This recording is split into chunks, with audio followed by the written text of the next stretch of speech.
बंगाल की पूर्वी मध्य खाड़ी में बना कम दबाव का क्षेत्र असम और मेघालय में आज कुछ जगह जोरदार बारिश का अनुमान। उत्तरी अंडमान सागर के पास दिखेगा चक्रवात का असर। केरल, तमिलनाडु और पुडुचेरी में कहीं कहीं गरज के साथ चल सकती हैं तेज हवाएं। और नागालैंड, मणिपुर, मिजोरम, साथ ही त्रिपुरा में आज कई जगह बारिश की संभावना। कोंकण और गोवा में कल इक्का दुक्का जगह बरसेंगे बादल। नमस्कार, आप देख रहे हैं दूरदर्शन किसान मौसम खबर में आप सभी का स्वागत। मैं हूं मुकुल शर्मा। मौसम खबर में आपको बताएंगे देश के किन हिस्सों में होगी बारिश, कहां चल सकती हैं तेज हवाएं और कैसी रहेगी ऐसे में तापमान की चाल। साथ ही ऐसे मौसम में किसानों के लिए क्या है विशेषज्ञों की सलाह। लेकिन आइए सबसे पहले आपको बताते हैं मौसम में आने वाले 2 दिन क्या कुछ खास रह सकता है। सबसे पहले अगर बात की जाए मौसम की खास खबर में, ना सिर्फ चक्रवात की स्थिति बल्कि तेज हवाएं भी चल सकती है। कहाँ क्या होगा आइए जानते हैं। बंगाल की पूर्व मध्य खाड़ी में बनी चक्रवात की स्थिति।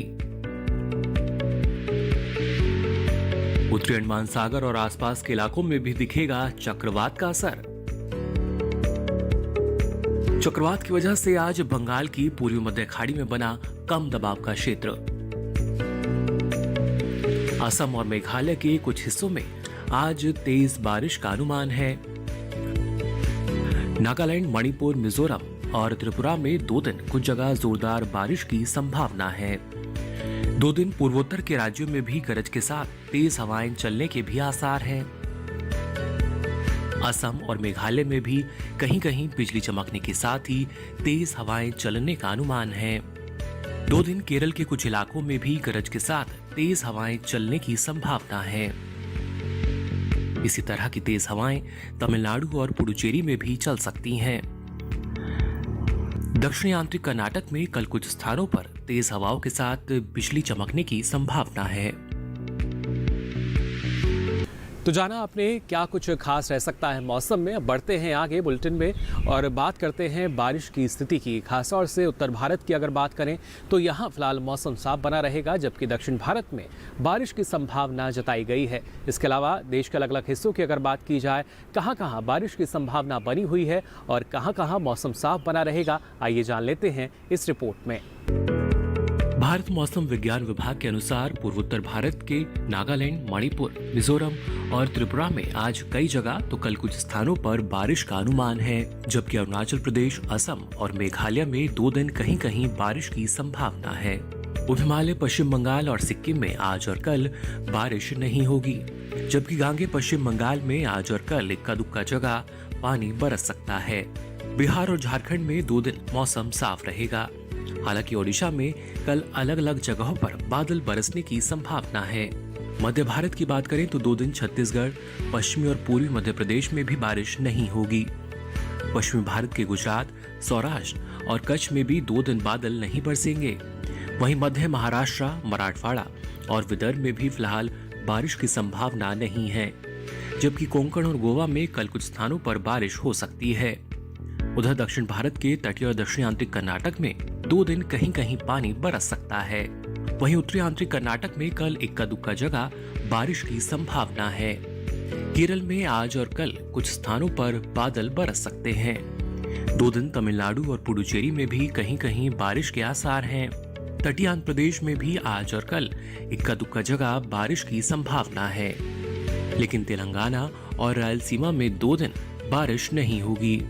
2 दिन अंडमान निकोबार द्वीप समूह के कुछ हिस्सों में बारिश का अनुमान है, जबकि लक्षद्वीप में मौसम शुष्क रहेगा। उत्तर भारत पर नजर डालें तो राजस्थान, पंजाब, हरियाणा, दिल्ली और उत्तर प्रदेश में 2 दिन बारिश नहीं होगी। उत्तर के पहाड़ी राज्यों जम्मू कश्मीर, लद्दाख, हिमाचल प्रदेश और उत्तराखंड में भी फिलहाल बारिश की संभावना नहीं है।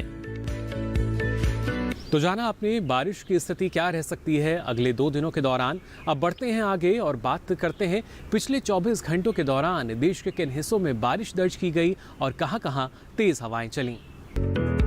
अंडमान और निकोबार द्वीप समूह में कुछ जगह मूसलाधार बारिश दर्ज की गई। अंडमान के मायाबंदर पर काफी ज्यादा बारिश हुई। वहीं दक्षिण अंडमान के पोर्ट ब्लेयर में भी जोरदार बारिश दर्ज की गई। तमिलनाडु और पुडुचेरी में भी इक्का दुक्का जगह तेज बारिश हुई। तमिलनाडु और पुडुचेरी में अलग अलग जगहों पर गरज के साथ तेज हवाएं भी चलीं।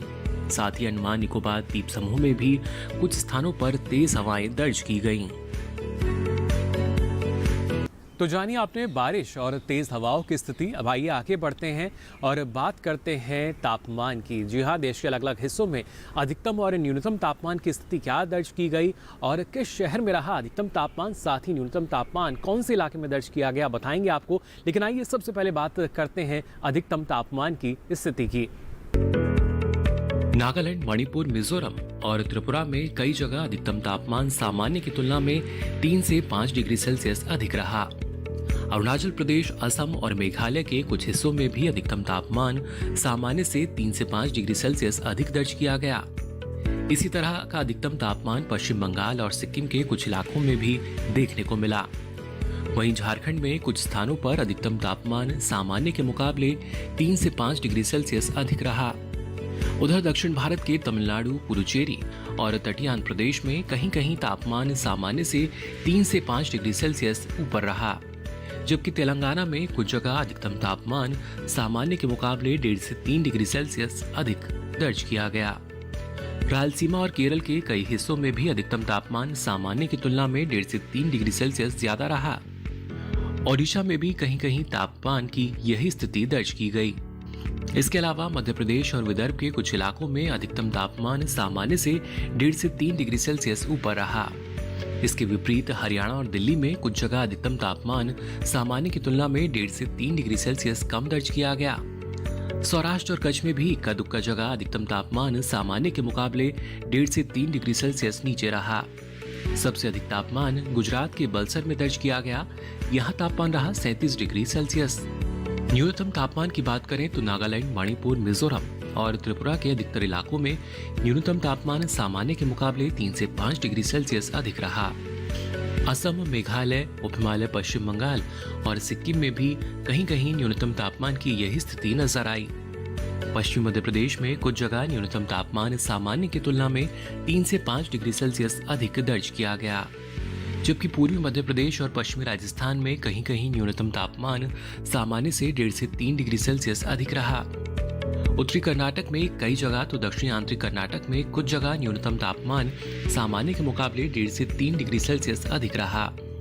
इसी तरह का न्यूनतम तापमान तेलंगाना और अंडमान निकोबार द्वीप समूह में भी दर्ज किया गया। पूर्वी उत्तर प्रदेश के कई हिस्सों में न्यूनतम तापमान सामान्य की तुलना में 3 से 5 डिग्री सेल्सियस कम रहा, जबकि पश्चिमी उत्तर प्रदेश में कुछ स्थानों पर न्यूनतम तापमान सामान्य के मुकाबले 1.5 से 3 डिग्री सेल्सियस कम दर्ज किया गया। हिमाचल प्रदेश, जम्मू कश्मीर और लद्दाख में भी कहीं कहीं न्यूनतम तापमान सामान्य से 1.5 से 3 डिग्री सेल्सियस नीचे रहा। मैदानी इलाकों में सबसे कम तापमान पूर्वी उत्तर प्रदेश के चुर्क और हरियाणा के हिसार में देखने को मिला। यहाँ दोनों जगह तापमान 11 डिग्री सेल्सियस दर्ज किया गया। देखा आपने, तापमान की बात की जाए या फिर बात हो बारिश और तेज हवाओं की क्या स्थिति रह सकती है। फिलहाल मौसम खबर में वक्त हो चला एक छोटे से ब्रेक का। ब्रेक से लौटेंगे तो बात करेंगे मौसम से जुड़ी कुछ और खास जानकारी की। आप बने रहिए दूरदर्शन किसान पर।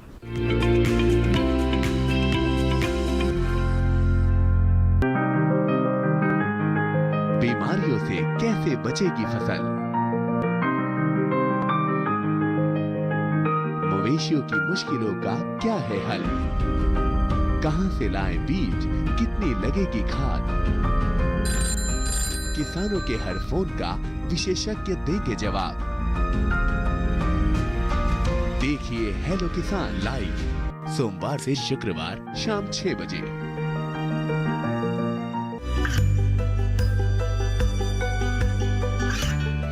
गांवों और पिछड़े क्षेत्रों में सरकारी योजनाओं की जानकारी पहुंचा। देश में कौशल और क्षमता विकास कर ग्रामीणों को सामाजिक बदलाव और विकास से जोड़ने की दूरदर्शन किसान की पहल चौपाल चर्चा देखें सोमवार से शुक्रवार सुबह 9 बजे।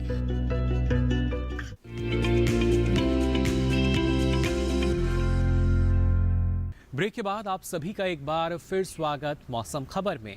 ब्रेक पे जाने से पहले आपने जाना उत्तर भारत की अगर बात की जाए तो यहाँ फिलहाल मौसम साफ बना रहेगा और खासतौर से उत्तर भारत के पहाड़ी राज्यों में जम्मू कश्मीर या हिमाचल प्रदेश की हम बात करते हैं। यहाँ पर किसान ऐसे में कौन कौन से कृषि कार्य कर सकते हैं, यानी अगर आप कुछ फसलों की बुआई करना चाह रहे हैं वो आप कर सकते हैं या नहीं, साथ ही कुछ फसलों की जो कटाई है वो भी आप सावधानी पूर्वक करेंगे तो बेहतर रहेगा।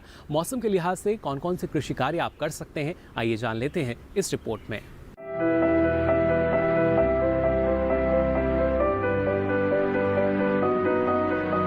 सरसों की बुआई के लिए ये समय अनुकूल है। जम्मू कश्मीर में सरसों की बुआई जारी रखें। बुआई के लिए उन्नत किस्मों के बीजों का चयन करें। ये समय गेहूं की बुआई के लिए भी अनुकूल है। गेहूं की बुआई के लिए खेत तैयार करने की बात करें तो पहले खेतों की साफ सफाई करें। उसके बाद और बुआई से कुछ दिन पहले खेत में सिंचाई करें। गेहूं की बुआई से पहले खेत की 2 से 3 बार जुताई करें ताकि मिट्टी मुलायम और ज्यादा उपजाऊ हो जाए। गेहूं की बुआई कतारों में करना ज्यादा उचित रहेगा। बुआई के समय सभी कतारों की उचित दूरी का ध्यान रखें। 1 हेक्टेयर में 100 किलो बीज बुआई के लिए पर्याप्त है। बुआई से पहले बीजों की गुणवत्ता जानना भी जरूरी है। इसी तरह मटर की बुआई से पहले भी 2 से 3 बार खेत की जुताई करें। मटर की बुआई नवंबर महीने के अंत तक पूरी कर लें। जम्मू कश्मीर के किसानों को सलाह है कि वो जल्द ही बरसीम की बुआई पूरी कर लें। बागों में भी बरसीम और पशुओं के दूसरे चारे की बुआई की जा सकती है। यहाँ के किसान जई की बुआई भी जारी रखें। 140 किलो प्रति हेक्टेयर के हिसाब से जई का बीज बोएं। केसर की तुड़ाई सुबह के समय करें। प्याज और लहसुन की रोपाई के लिए खेत तैयार करने का काम करें। जम्मू कश्मीर में सेबों की तुड़ाई के बाद बागों की सफाई करें और रोगों की निगरानी करते रहें। इन दिनों शहतूत की फालतू टहनियों की कटाई कर लें। हिमाचल प्रदेश में अमरूद और किन्नू के पौधों की रोपाई की जा सकती है। यहाँ के किसान सरसों, चने और मसूर की बुआई भी कर सकते हैं। तैयार मटर, फूल गोभी और पत्ता गोभी की तुड़ाई समय पर कर लें। सब्जियों की फसल में कीटों और रोगों की निगरानी करते रहें। विशेषज्ञ की सलाह से दवा का छिड़काव करें। हिमाचल प्रदेश में मूली और गाजर समेत सर्दियों की सब्जियां बोएं। यहाँ के किसान गेहूं और कपास की बुआई कर लें। तो देखा आपने जम्मू कश्मीर और हिमाचल प्रदेश में किसान कौन कौन से कृषि कार्य कर सकते हैं। अब आइए मौसम खबर में आगे बढ़ते हैं और आज की फसल में बात करते हैं लाल मूली की खेती की। अगर आप इसकी खेती करना चाहते हैं तो उन्नत किस्म है पूसा मृदुला, इसका चयन आप कर सकते हैं। लेकिन इसके लिए और किन किन बातों का ख्याल रखना होगा, किस तरह की सावधानी आपको अपनानी होगी, या कहें कि उचित प्रबंधन अपनाकर कैसे आप अच्छी उपज ले सकते हैं, इन तमाम जानकारियों के लिए आइए नजर डाल लेते हैं इस खास रिपोर्ट पर।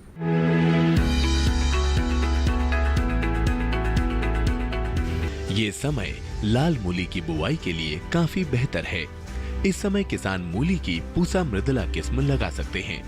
मूली की ये किस्म लाल रंग की होती है, इसलिए इसे लाल मूली भी कहते हैं। मूली की इस किस्म की बुआई सितंबर से फरवरी तक की जा सकती है। खास बात ये है कि ये किस्म सारे भारत में लगाई जा सकती है। 1 हेक्टेयर में बिजाई करने पर इसकी 135 क्विंटल तक उपज ली जा सकती है। इस मूली की जड़ लट्टू के आकार की होती है और इसका रंग चमकीला लाल होता है। ये खाने में मुलायम होती है और इसका स्वाद काफी तीखा होता है। इसकी पत्तियां गहरे रंग की होती हैं। बुआई के 20 से 25 दिनों बाद ये तैयार हो जाती है। किसान बुआई से पहले खेतों को जोतकर एकदम समतल कर लें। साथ ही खेत में से खरपतवार को भी पूरी तरह से निकाल लें। बुआई के लिए 8 से 10 किलो बीज 1 हेक्टेयर के लिए काफी रहेंगे। बुआई करते समय पंक्ति से पंक्ति की दूरी 30 सेंटीमीटर और पौध से पौध की दूरी 10 सेंटीमीटर रखें। बुआई के बाद 6 से 7 दिन के अंतराल पर फसल में सिंचाई करते रहें। दवाओं के छिड़काव से पहले फसल पर नीम के घोल या नीम के तेल का छिड़काव करें। अगर इससे कोई फर्क नजर न आए तभी दवाओं का इस्तेमाल करें।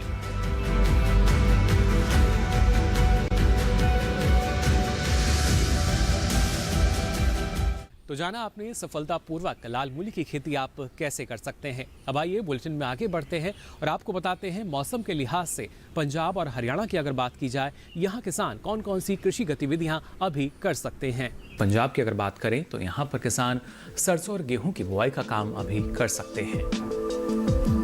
पंजाब के किसान धान की कटाई का काम पूरा कर लें। पशुओं के लिए बरसीम और जई की बुआई किसान कर सकते हैं। हरे चारे के रूप में विकल्प, इसके साथ ही किसान गोभी और तोरई की बुआई भी फिलहाल कर सकते हैं। पंजाब और हरियाणा के किसान कपास की तुड़ाई जारी रखें। पंजाब और हरियाणा के किसान मटर की बुआई अब फिलहाल करते रहें। साथ ही किसान यहां गोभी, ब्रोकली और पालक की बुआई भी कर सकते हैं। पंजाब में गाजर और अगेती आलू की बुआई के लिए समय अनुकूल है, किसान इनका भी चयन कर सकते हैं। इसके अलावा बैंगन की फसल में तना और फल छेदक लगने का खतरा है, लगातार आप निगरानी करते रहें। सब्जी और दूसरी फसलों में कीट और रोगों की निगरानी आपको करनी होगी, जिससे अच्छी उपज आपको मिल सके। और इसी के साथ ही मौसम खबर में यहाँ वक्त चला एक छोटे से ब्रेक का। ब्रेक से लौटेंगे तो आपको बताएंगे मौसम से जुड़ी कुछ और खास जानकारी। आप बने रहिए दूरदर्शन किसान पर।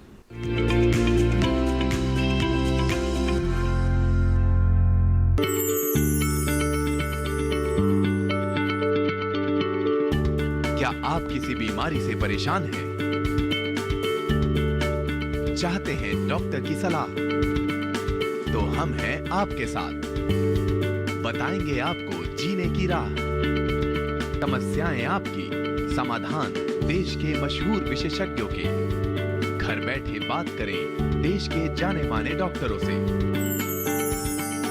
हमारे लाइव प्रोग्राम स्वस्थ किसान में हर शनिवार शाम 6 बजे से 7 बजे तक। ये कामयाबी है अन्नदाता की। ये कहानी है खेत और खलिहानों की। कैसे करें अपने पशुओं की देखभाल, जानिए गांव-गांव के किसानों का हाल। देखिए गांव किसान, सोमवार से शुक्रवार दोपहर 12 बजे सिर्फ डीडी किसान पर।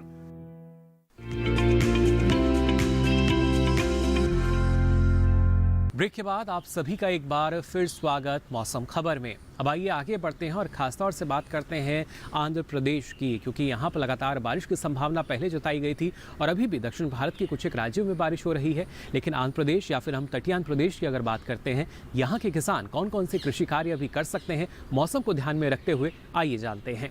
बात आंध्र प्रदेश की अगर की जाए तो यहाँ किसान कपास की फसल में आप बता दें तना चूसक का खतरा हो सकता है, इसकी लगातार निगरानी करें। टमाटर, मिर्च, बैंगन में भी कीट और रोग की निगरानी आप करते रहें। फसल में रोग और कीट दिखने पर विशेषज्ञ की सलाह लें, उसके बाद ही किसी दवा का इस्तेमाल आप करें। संक्रमण वाला रोग दिखने पर संक्रमित पौधों को खेत से निकाल दें। आंध्र प्रदेश में मिट्टी में नमी को देखते हुए उन्नत किस्मों की मूंगफली आप बो सकते हैं। साथ ही आंध्र प्रदेश में नवंबर के अंत तक मूंगफली की बुआई आप कर सकते हैं। हल्दी की फसल में पत्तों पर पीले धब्बे दिखने पर विशेषज्ञ से सलाह लें। तटीय आंध्र प्रदेश में बारिश की संभावनाओं को देखते हुए अभी सिंचाई ना करें। तटीय आंध्र प्रदेश के ही किसान फसल में 2 दिन से ज्यादा पानी ना रुकने दें। आंध्र प्रदेश में नवंबर के पहले हफ्ते तक चने की बुआई किसान कर सकते हैं। तो जाना आपने किस तरह के कार्य अभी फिलहाल आप कर सकते हैं मौसम को ध्यान में रखते हुए। अब आइए आगे बढ़ते हैं और बात करते हैं मौसम की खास खबरों की, यानी क्या कुछ खास रहेगा मौसम में, आइए जानते हैं। बंगाल की पूर्व मध्य खाड़ी में बनी चक्रवात की स्थिति। उत्तरी अंडमान सागर और आसपास के इलाकों में भी दिखेगा चक्रवात का असर। चक्रवात की वजह से आज बंगाल की पूर्वी मध्य खाड़ी में बना कम दबाव का क्षेत्र। असम और मेघालय के कुछ हिस्सों में आज तेज बारिश का अनुमान है। नागालैंड, मणिपुर, मिजोरम और त्रिपुरा में 2 दिन कुछ जगह जोरदार बारिश की संभावना है। 2 दिन पूर्वोत्तर के राज्यों में भी गरज के साथ तेज हवाएं चलने के भी आसार हैं। असम और मेघालय में भी कहीं कहीं बिजली चमकने के साथ ही तेज हवाएं चलने का अनुमान है। 2 दिन केरल के कुछ इलाकों में भी गरज के साथ तेज हवाएं चलने की संभावना है। इसी तरह की तेज हवाएं तमिलनाडु और पुडुचेरी में भी चल सकती हैं। दक्षिणी आंतरिक कर्नाटक में कल कुछ स्थानों पर तेज हवाओं के साथ बिजली चमकने की संभावना है। तो जाना आपने क्या कुछ खास रह सकता है अगले 2 दिन मौसम में। अब आइए चलते चलते नजर डाल लेते हैं प्रमुख शहरों के तापमान पर।